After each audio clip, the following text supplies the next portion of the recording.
ገዳም ልትሄዱ ትችላላችሁ። ተራራ ልትወጡም ትችላላችሁ። ጸበል ጸዲቅም ልታደርጉ ትችላላችሁ። ነገር ግን ያ በሰዎች የተሰራ ሥርዓት እንጂ በመጽሐፍ ቅዱስ እውነት ተጽፎ አታገኙትም። በመጽሐፍ ቅዱስ ተጽፎ የምታገኙት ጌታችን አምላካችን መድኃኒታችን ኢየሱስ ክርስቶስ ከሰማየ ሰማያት የወረደ ከቅድስት ድንግል ማርያም የተወለደ በመልዕልተ መስቀል የተሰቀለ ሥጋውን የቆረሰ ድራማ ለመስራት አይደለም። ወገኖቼ ሆይ ስለ ብዙዎች የኃጢአት ይቅርታ የፈሰሰልን የአንድ የኢየሱስ ክርስቶስ ደም ብቻ ነው። ለዚህ ነው መጽሐፍ ቅዱስ የእግዚአብሔር ቃል ሲናገር ወደሙ ለኢየሱስ ክርስቶስ ያነጻንም ሁሉ ኃጣዊነ ይለዋል። የግዕዙ ቃል ሲተረጎም የልጁ የኢየሱስ ክርስቶስ ደም ከኃጢአት ሁሉ ያነጻል ይላል። አያችሁ፣ ይህንን ቃል የምታገኙት በአንደኛ ዮሐንስ መጽሐፍ ምዕራፍ 1 ቁጥር 7 ላይ ታገኙታላችሁ። የኢየሱስ ክርስቶስ ደም ከኃጢአት ሁሉ ያነጻል ይላል። ዮሐንስ ገና በምድረ በዳ ይኸውላችሁ መንገድ ጠራጊ ሆኖ የንስሐ ስብከት እየሰበከ ሲመጣ እንደዚህ ብሎ ተናገረ ለእስራኤል። ነዋ በግዑ ለእግዚአብሔር ዘይሐትት ኃጢአተ ዓለም ወልዱ ለቡሩክ ከሳቴ ብርሃን። የግዕዙ ቃል ነው እንደዚህ የሚለው። እነሆ የዓለሙን ሁሉ ኃጢአት የሚያስወግድ የእግዚአብሔር በግ አለ ዮሐንስ። አባቶቻችንን እንወዳቸዋለን ወይ? ሐዋርያቱን እንወዳቸዋለን ወይ? ጻድቃን ሰማዕታትን እንቀበላቸዋለን ወይ? የምንቀበላቸው ከሆነ እንግዲህ አሁን ኢየሱስ ክርስቶስን የሰበኩልን ያስተማሩን ነቢያቱ ሐዋርያቱ ናቸው። በመጀመሪያ ነቢያቱ ኢየሱስ ክርስቶስ ከሰማየ ሰማያት እንደሚወርድ ከቅድስት ድንግል ማርያም እንደሚወለድ በመልዕልተ መስቀል እንደሚሰቀል ሥጋውን ቆርሶ ደሙን አፍስሶ ሕይወትና መድኃኒት እንደሚሆን ሲናገሩ ዲያብሎስ በመናፍቃን ካህናት በአላውያን መኳንንት በካህዲያን ነገሥታት ልቦና አድሮ በሽመል አስደበደባቸው፣ በድንጋይም አስወገራቸው፣ በሰይፍም አስቀላቸው። ወገኖቼ ነገር ግን ትንቢቱ ይፈጸም ዘንድ ግድ ሆኖ ጌታችን ኢየሱስ ክርስቶስ ስለ ብዙ ሰዎች የኃጢአት ይቅርታ ደሙን አፈሰሰ። ዛሬ እነግራችኋለሁ በዚህ ኢየሱስ እያንዳንዳችሁ ንስሐ ገብታችሁ በኢየሱስ ክርስቶስ ደም ከኃጢአታችሁ ካልታጠባችሁ በስተቀር ወደ እግዚአብሔር መንግሥት የምትገቡበት ሌላ መንገድ የለም።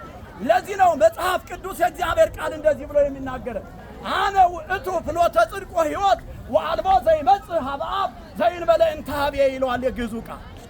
ወገኖቼ ሲተረጎም በዮሐንስ ወንጌል ምዕራፍ 14 ከቁጥር 6 ላይ የምታገኙት ቃል እኔ እውነትና ሕይወት መንገድም ነኝ፣ በእኔም በቀር ወደ አብ የሚመጣ የለም አለ። አትልፉ፣ አትድከሙ። ኢየሱስ ክርስቶስ የቀደደውን መጋረጃ ለመስፋትም አትሞክሩ።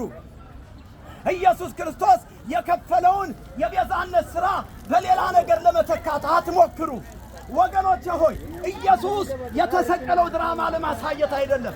ኢየሱስ የተሰቀለው የሰዎችን ኃጢአት ለማስተስረይ ነው። ወገኖቼ ሆይ እነግራችኋለሁ፣ የሀገሬ ሕዝቦች፣ እናቶቼ፣ አባቶቼ ዘመኑ አልቋል፣ ጊዜው አልቋል። አሁን ቶሎ ብላችሁ ንስሐ እንድትገቡ ይህንን የምሥራች ቃል እንነግራችኋለን። ነስሑ ወእመኑ እስመ ቀርበት ይእቲ መንግሥተ ሰማያት፣ መንግሥተ ሰማያት ቀርባለችና ንስሐ ግቡ። ዘየአምን በወልድ ቦ ሕይወት ዘለዓለም፣ በወልድ የሚያምን የዘላለም ሕይወት አለው አለ። ወገኖቼ የዘላለም ሕይወት የሚገኘው በድግስ አይደለም፣ በጠላም አይደለም፣ በጸበል ጸዲቅም አይደለም። እነግራችኋለሁ ይሄ ቢሆን ኑሮ እኔ መርጌታ ምስጢሩ መዝገቡ እባላለሁ። ከናንተ የበለጠ በቤተ ክርስቲያን የተማርኩኝ ሰው ነኝ። ነገር ግን ይሄ እውነት ሲበራልኝ ይሄንን እውነት ብዙዎች እንዲበራላቸው ብዬ ነው የምናገረው። ጌታ ኢየሱስ ክርስቶስ በዮሐንስ ወንጌል ምዕራፍ 8 ላይ እንደዚህ ብሎ ተናገረ። እኔ አለ የዓለም ብርሃን ነኝ፣ የሚከተለኝም ቢኖር የሕይወት ብርሃን ይሆንለታል አለ። ዛሬ ከድቅድቅ ጨለማ እንድትወጡ ይሄ ብርሃን እንዲበራላችሁ እነግራችኋለሁ። መጽሐፍ ቅዱስ በአንደኛ ጴጥሮስ መጽሐፍ ምዕራፍ 9 ምዕራፍ 2 ቁጥር 9 ላይ እንደዚህ ብሎ ይናገራል። እናንተ ግን ከጨለማ ወደሚደነቅ ብርሃኑ የጠራችሁን የእርሱን በጎነት እንድትናገሩ የተመረጠ ትውልድ፣ የንጉሥ ካህናት፣ ቅዱስ ሕዝብ፣ ለርስቱ የተለየ ወገን ናችሁ ይላል። ወገኖቼ ለርስቱ መለየት ትፈልጋላችሁ ወይ? የእግዚአብሔር ልጆች መሆን ትፈልጋላችሁ ወይ? የዘላለም ሕይወት ማግኘት ትፈልጋላችሁ ወይ? እንግዲያውስ የዘላለም ሕይወት የሚገኘው በማመንና በማመን ብቻ ነው። ልጅ መሆን የሚገኘው ይኸውላችሁ ወደ መንግሥተ ሰማያት መግባት የሚቻለው በእግዚአብሔር ልጅ በኢየሱስ ክርስቶስ ማመን